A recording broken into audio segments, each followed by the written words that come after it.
আপনারা জানেন পরিচ্ছন্নতা কর্মীদের জন্য মাননীয় প্রধানমন্ত্রী রোজার ঈদে যেরকম উপহার পাঠিয়েছিলেন, এইবারও 41,35,000 টাকা পাঠিয়েছেন।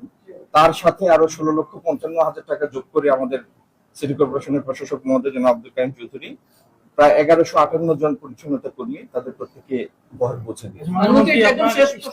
সেটা হচ্ছে যে এখন পর্যন্ত যে খুন ধর্ষণের ঘটনা ঘটছে সবগুলো অপরাধীকে কিন্তু সরকার তাৎক্ষণিক করেছে বা গ্রেফতার করেছে, আইন আওতায় নিয়ে এসেছে। তারপরেও একটা গোষ্ঠী আসলে সরকারকে কিছুটা আনস্টেবল করার চেষ্টা করছে কিনা আপনি কি মনে করেন, যেহেতু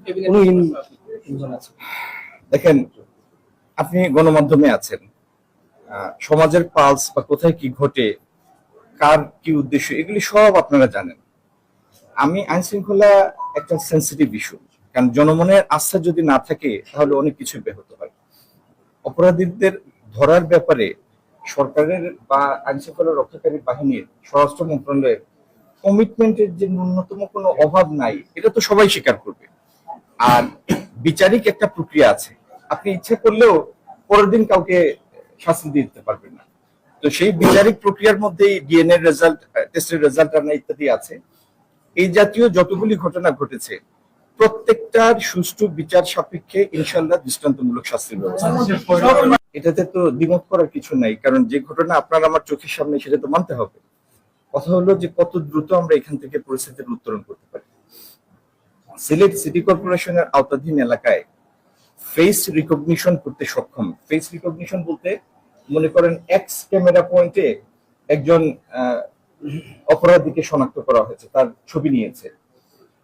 ওয়াই ক্যামেরা পয়েন্টে ওই ব্যক্তি গেলে ওয়াই ক্যামেরা এক্স এর এই তথ্যটা পাবে, শনাক্ত করতে পারবে। এইভাবে ফেসিয়াল রিকগনিশনে সক্ষম এআই ড্রিভেন ক্যামেরা, এটি সিলেট সিটি কর্পোরেশনের মাধ্যমে সিলেট সিটি কর্পোরেশনের আওতাধীন প্রত্যেকটা এলাকা এই মনিটরিং এর ব্যবস্থার জন্য আগামী দিন আমরা পদক্ষেপ নেব। মাননীয় স্বরাষ্ট্র মন্ত্রণালয়ের স্বরাষ্ট্রমন্ত্রী মহোদয়ের সাথে গতকালকেও আমার কথা হয়েছে। আমরা সিলেটের আইন শৃঙ্খলা পরিস্থিতির দ্রুত উত্তরণের জন্য পুলিশ, র্যাব এবং অন্যান্য আইন শৃঙ্খলা রক্ষাকারী বাহিনীর সমন্বয়ে একটা, মানে আমি স্বরাষ্ট্র মন্ত্রণালয়ের বক্তব্যটা আগাম আমার বলা ঠিক হয় নাই, কিন্তু যথাযথ পদক্ষেপ আমরা অচিরেই নিব। এটির সুফল, মানে এটির প্রত্যক্ষ নিদর্শন ইনশাআল্লাহ আপনারা পাবেন। ছুটি দেওয়া হয়েছে, আচ্ছা, এই মাদ্রাসার শিক্ষার্থীদের ছুটি দিয়েছে সেটা তো মাদ্রাসার আভ্যন্তরীণ বিষয়। ইনশাআল্লাহ মাদ্রাসার মুহতামিম শিক্ষকরা আমাদের সাথে পুরোপুরি একমত যে জাতীয় সম্পদের যথাযথ সংরক্ষণ করা।